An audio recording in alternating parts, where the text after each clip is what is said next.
excited to be here. Guys, wasn't Garrett's set amazing? Give him a big round of applause. That was such a sick set. He's so good. I think I did the math on it. I think he just told us that he has a 9-inch dick. I think that's what he just said. So he really doesn't need to win this competition because he's won already, guys. That's a 9-inch dick on a Chinese guy. That is a fucking epic thing. All he needs is a white girlfriend and he's the winner. You're the fucking winner is what I'm saying. That's exactly all that just happened. It just sounded like you bragged all about that and I loved it. Love that. I'm jealous. I'm so happy to be here though. I am from Canada. It is a little bit different. Yeah, it is a little bit different in Canada. You know, like anytime that I'm just chilling in Canada, I'll have a lot of, this is a game that people like to play there that I'd love to stop. It's called the Guess Your Race game. I have like strangers come up to me and they're like, "You're Japanese, right? You're Japanese, right?"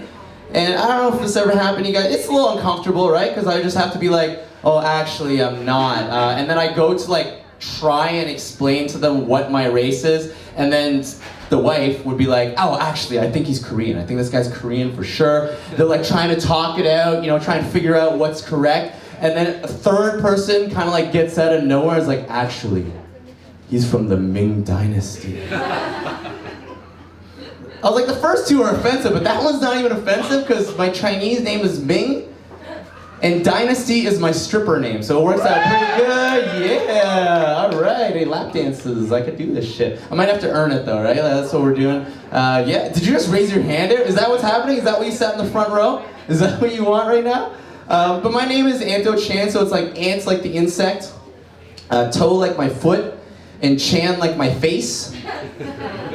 And these are my mandatory Chinese jokes I have to like get out of the way at the beginning, you know? Like I am from like Toronto, so I do a lot of small towns around there, and like they just need me to like actually honor the race thing immediately, right? I can't just be a person, you know, I can't just be the person that I am. Like I also work with children and I try and talk about that stuff. They're like, "Get back to the stuff about your face," you know, like they'll yell weird shit, you know? And so, but I do work with kids and I love it. I work with kids, it's really fun. Like I work in a daycare, so I have no credentials pretty much as like an actual teacher. Like none of them call me teacher or anything like that. They're just like Anto, and I'm like, "Yeah, okay, what's up?" And then they'll like say really fucked up things, right? So the one kid came up to me and we're all trying to like tell each other some jokes and stuff like that. So it was actually right around Valentine's Day and I'm like, how does the sun, you know, really make the snowman feel? It melts its heart. And then the kid's like, "Oh, that's nice. Oh, that's really nice." And then the other kid's like, "I'm gonna try and tell a joke," right? And it's like a 4-year-old kid. So like a 4-year-old kid has no process of what an actual joke at all is, right? So he's like, "Why did the lettuce go into the police station?" And everybody's like, "Oh, this is gonna be a good one. You know, this kid seems to know what he's doing. He did the question thing, excellent." And then the kid's like, "Well, because he wanted to meet a police officer." And everybody else is like, "Okay, sure, cool." But then like everybody was smiling at him, so the kid continued on. He's like, "And then the lettuce didn't have any eyes, so he couldn't find the police officer. And then when he met a police officer, he didn't." And we were like, "Okay, kid, we're like, I think you're done, man. You know, like you're finished. Your time right now. We're just gonna move on." But the best one was there's this little girl that she was just like really impressed that everybody was listening to these jokes. She's like, "Why did my parents not come to my swim meet?" And everybody's like, "Why?" She's like, "Because they don't care about me." And everybody started cheering, and I was like, "Oh my god, that is some savage shit." Like, that is savage. Like, if the parents heard that, that'd be emotionally damaging forever. But the kids seemed to like it. They really liked it. But the other day, though, it was even more like the kids are all about, like, in Toronto, these kids always come up to me and they're like, "Anto, you gotta be, like, more real, you know?" That's what they always say to me. We're real. We're really real." And then one of the kids asked me, she was like, you know, "How old are you, Anto?" And I was like, "Oh, 18, you know, just like fucking with her." And she's like, "Oh my god, that's so old. That's kind of gross." Like, that's what they're like, "Oh, that's kind of gross," right? And I was like, "Actually, I'm 32. That's what I told her. I was like, "I'm 32. And she's like, "Oh my god, that's like almost as old as my mom." And I was like, yeah, I guess that's kind of older. And she's like, "How come no woman loves you?" And then I was like, that's, just to let you know, that's kind of offensive, right? And she's like, "I'm just trying to be real with you. I'm just trying to be," that's what she kept saying, right? "I'm just trying to be real with you," right? And then I was like, actually, yeah, if we're gonna be really real, it's not that no woman loves me, it's because I couldn't love myself. And I like looked at her like right in her eyes, and then she was just like, oh. And I was like, is that real enough for you? And then she was just like, oh my god, like I felt like she was gonna cry for me. It was so beautiful, like really fucking with this kid, you know what I mean? Like forever, she's gonna remember that. I'm like, is that the real shit you're looking for, right? But the craziest thing though, with working with kids and stuff like that, like just to let you know, as my set advances, it just is gonna get more X-rated and fucked up, right? So this was the PG area of the time. We're gonna move into the next area. So working with kids, it's weird because like I'm also a sexaholic, you know, separately, and.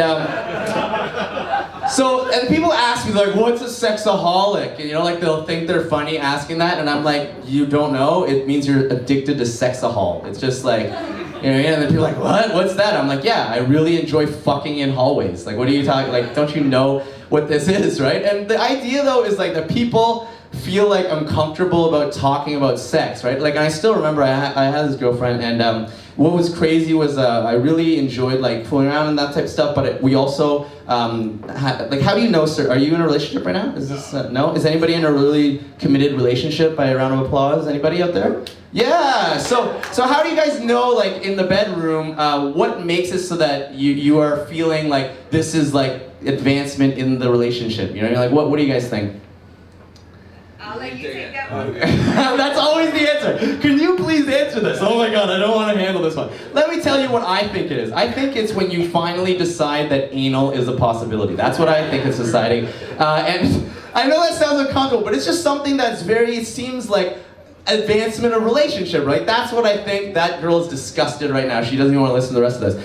So I ended up having a situation, I was in a relationship, and what happened was we were like talking about this, and it was like, oh, this might be a possibility, right? And then I was like, I think that that's where this needs to go, let's try and figure that out. And then she was like, oh, it's not really for me, you know? That's not something that I'm really interested in doing.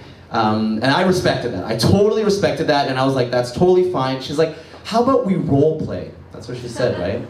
And I was like, yeah, you know what, role playing, you know, that's good. You know, let's we role play a lot, you know, but I don't mind. Let's do that. I'll go get, you know, the Little Red Riding Hood outfit. No problem. I'll get the wolf gloves and everything. You know, I'll get the basket. You know, we'll do this in a little bit. No problem whatsoever. She's like, no. I mean, we can role play the anal.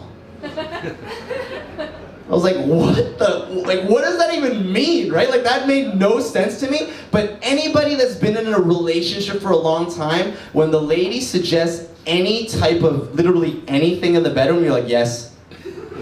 Whatever it is I'm in, you know, like, you're just in no matter what, you're just in, right? So she's like, yeah, this is what we're gonna do. We'll role play, we'll pretend that we're actually doing anal when we're actually just doing normal sex. And I was like, oh, okay, sure, let's try it, right? So we're fooling around, we're doing it, and she's like, oh, like, gives me a cue. She's like, my cue is like, I'm gonna point at you, right? And I was like, that's not sexy at all, but sure, let's do that, okay? Cool, give me finger snaps when you want me to go in the back door, I guess, right? Finger snaps me, and then I'm like, okay, cool. And then I like go to like put it in the other side, you know, or as you know, the whole Red Hot Chili Peppers stuff. On the other side, you know, okay. You know, that's what we were doing. That song was playing at the time. What a coincidence. And so this was happening, and then she's like, oh my god, that really hurts. Oh, and I was like, oh, I'm so sorry. She's like, I was like, oh shit, oh, you're really good at this. You're a really good actor, right? You're a really good actor at this. And she's like, oh, okay, that's true. Okay, this is great. Oh, I'm having a different orgasm than normal because it's, and I was like, okay, yes, let's keep doing this. This is great. And then when we were finished, I was like, wow, that actually kind of worked. That kind of actually worked. And then she like went to stand up, and she was walking like this, like a little bit like, and I was like, oh my god, like, are you okay? And she's like, oh, you know, like winking at me or whatever. And then she's like, oh, this like really hurts. I feel like poo's gonna fall out of me. And I was like really weirded out by this, but she looked like right into my eyes when she said that. And then I was like, oh my god. And she's like, is this what you wanted? And I was like, that is some fucked up. I felt like that was like, she should have like a course on training people on how to never do anal again in your relationship. Like that was the cue. I was like, I think I've done that shit. Like I'm never gonna try that ever again, right? Ever again. I have this joke that's it's very interesting. Okay, so I don't know if anybody's ever watched the Learning Channel. By the way, this is the not rated portion of my show. If anybody wants to put on their earmuffs.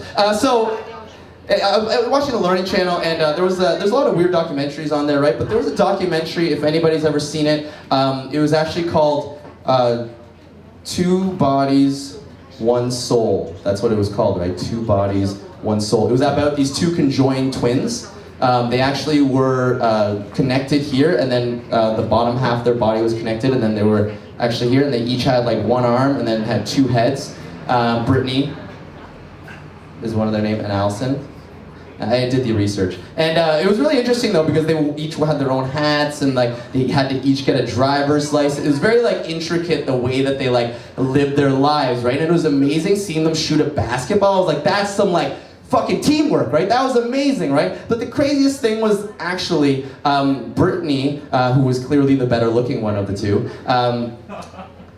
It happened, right? She had a boyfriend, right? She had a boyfriend who ended up becoming a fiance, who ended up becoming just about to get married. And to me, that would be really difficult to date these girls, right? Imagine how messed up that would be, being the guy who's in love with Brittany, and you're about to like walk down the aisle, and you have to look at the sister, and Brittany decided to not make the sister the maid of honor.